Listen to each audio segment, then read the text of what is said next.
Minecraft RNG Probabilities, one of Minecraft's most unexplainable processes that is so widely misunderstood, has everyone on the internet talking. The whole Dream speedrunning scandal with Dream's quote-unquote RNG being 1 in 7.5 trillion. But what exactly are the probabilities of certain events in Minecraft to occur? For example, what are the chances of a piglin giving a pearl to a player, or the chances of you finding a fortress as soon as you spawn in the nether? What is up everyone, my name is Arby, and in this very exciting video, we will be taking a look at the probabilities of specific Minecraft RNGs to occur in your game catered towards speedrunning. On a quick note, it appears that 4% of my viewers watch my video on a Nintendo DS XL. So if you want to join the Nintendo gang, please do subscribe. It takes a quick second and it helps the channel a bunch. Now, enjoy the video. Statistics in Minecraft. Never thought I would have heard of that. I do remember googling the probability of finding a pink sheep after stumbling upon it in my Minecraft survival world, but that's about as far as I went. However, before we get into the deep juicy stuff, we have to understand what RNG as a whole really is. Basically standing for random number generation, it is a popular resource in video game programming as it allows the player to be met with an element of chance for random events to happen in their game, either through an infinite range or a set of values. Here, let's make it easier to understand. Remember the pink sheep I just mentioned about 15 seconds ago? Well, when googling this sheep, I found that its spawn rate is incredibly rare, being 0.164% or 1 in 610. This is an example of RNG but in Minecraft. However, in this video, we will be taking a look more towards the speedrunning aspect of Minecraft and not how many pink sheep I could get if I were to place 1,000 sheep down in my creative world. When overlooking Minecraft speedrunning in total, we could put the speedrunning RNG into two separate categories, one being non-seed based RNG, as well as the other being seed based RNG. A collection of top runners have all agreed to this list, and in total there are 37 different types of Minecraft RNG, 15 being in the non-seed based category and 22 being in the seed based. Don't worry, we won't be talking about all of them, just the ones I feel are the most important. However, all these factors influence how fast an individual could speedrun the game, which explains the difference in time between a random seed world and a set seed world. For example, in a set seed world, not only do we know where everything is, but this seed is set in our favor as all the factors we need to kill the ender dragon are conveniently placed near each other, or in other words, an RNG that is set in our favor. Taking a look at our first category of non-seed based RNG, we are talking about blaze spawn rates, as well as their spawning time. A blaze spawner or any spawner has two different types of RNG. This example first being how long the blaze spawner should wait before producing another set of blazes, and second, where to put these mobs once they spawn. For its rate, a spawner could produce anywhere from 1 to 4 blazes at a time. Well, all the speedrunners want those 4 blazes, so what the top speedrunners do is break all the blocks on the ground that are near the spawner. This allows an increased RNG of blazes to pop out, as blazes have a 4 block distance to the spawner where they could actually spawn. If blocks are broken near the spawner, there is an increased likelihood of more blazes spawning at a time. However, when talking about the time it takes for that set to spawn, we could look into the RNG yet again. When looking at this, we could see that there is a maximum spawn delay of 200 game ticks, which is 10 seconds, as well as a maximum spawn delay of 800 ticks, which is 40 seconds. This game picks a random output to produce these blazes in between this time frame, but did you know that going closer to the spawner actually allows a set of blazes to spawn faster? Here's an example of Illumina using both tactics to manipulate the RNG.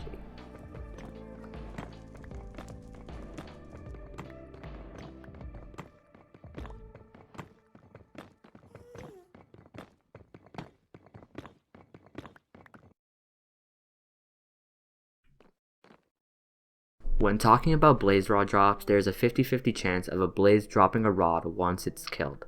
Typically 6 or 7 rods is the ideal amount needed when speedrunning.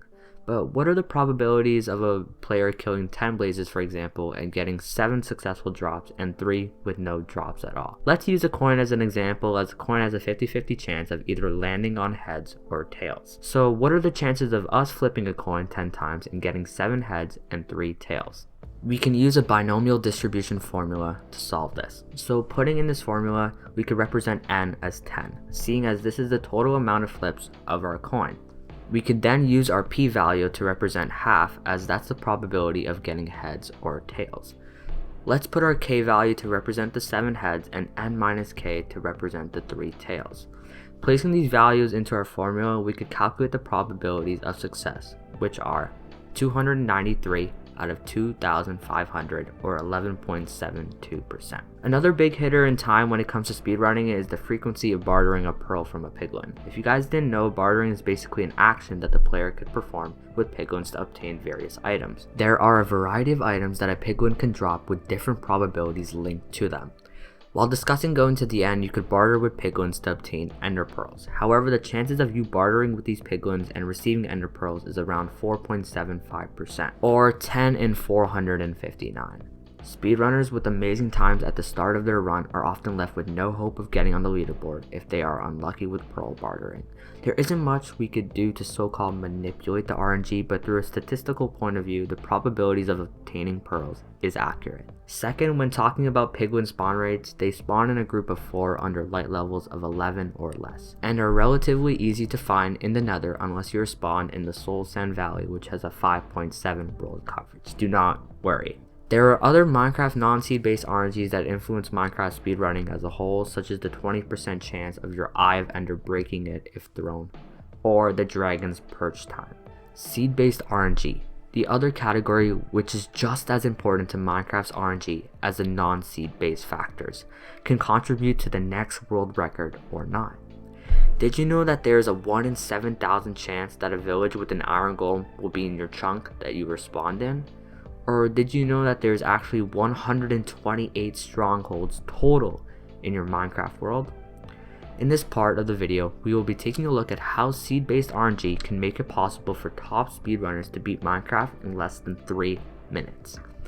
In my personal opinion, I feel that the distance of the stronghold as well as its ease of travel affects the speedrunner the most when it comes to time. A stronghold being close to spawn could be the difference between a top 10 time and a world record. So what exactly are the chances of the end portal being on the exact chunk you spawn in? This isn't the most perfect spot as the speedrunner is constantly moving. However, if everything the speedrunner needs to defeat the ender dragon is nearby, you would not have to walk a long distance to get to your portal. There is a probability of 1 in 55,223 that a stronghold will be in the exact same chunk as your spawn point. An example of this is a seed called 4, in which the ender portal is located 30 blocks away from your spawn. Another way of how the end portal can influence someone's speedrun at a drastic rate is the amount of eyes of ender that are already in the portal. Could it be possible that an end portal is already activated? Sure, but the only way is if all 12 eyes of ender are already inside the portal. What does this mean? Beating the game as a whole. Well, to start off, you would only need to get beds to kill the ender dragon, and that's really about it. You wouldn't need to go to the nether to get blaze rods or pearls to make eyes of ender because the portal is already activated for you. Let's do the math to calculate what are the probabilities of a portal having all 12 eyes of ender are. We know that there are 12 end portal frames that make up our portal, and each of these frames have a 10% chance of having an eye of ender. When setting up our equation, we could use 0.1 in brackets and use exponents to express the number of frames that contain our eye. For example, a portal with 2 eyes of ender have a chance of 0.1 to the power of 2, or 1 in 100 chance of being true. Now we can move forward with 0.1 to the power of 3 and so forth, all the way to 12. This gives us our final equation of 0.1 to the power of 12, which is 1 in a trillion. Remember when I said earlier that there is a 1 in 55,223 chance that a portal is located right on the chunk that we spawned in? No, you didn't. But if we wanted to stretch things further, what are the chances of us finding a fully lit ender portal right on the chunk that we spawn in? We could do this by multiplying our two probabilities together, which is 1 in a trillion by 1 in 55,223. Literally 99.9% of calculators cannot solve this, but we have come up with 1.8 blah blah blah to the power of -17, which is an insane amount. I wanted to push the limits even further by seeing the probabilities of the player spawning in a village with an end portal directly below that is already activated. So we know that villagers have a 1 in 4,738 probability chance of spawning in our chunk. So if we were to use this in our equation, we could even have a bigger number. Let's multiply 1 in a trillion by 1 in 55,223, and yet again 1 in 4,738. This gives us 3.82 around to the power of -21. So this is what it would take for Minecraft to be broken in probably under a minute. In today's video, we discussed the meaning of what Minecraft RNG is, as well as the two separate categories, seed-based and non-seed-based RNG. We also talked about how we can improve set times, as well as probabilities for certain events such as strongholds to spawn on your chunk. Last, we talked about the probability of what would be considered Minecraft's perfect seed. Thank you guys so much for watching this video, and if you made it to the end, thank you. Thank you Beckett first for helping me edit this video, as well as Glowies as always for providing the intro clips. And a lot of research went into scripting this video, so if you would kindly subscribe, it's totally free and it would honestly make my day. And as always, consider joining my Discord in the description below, and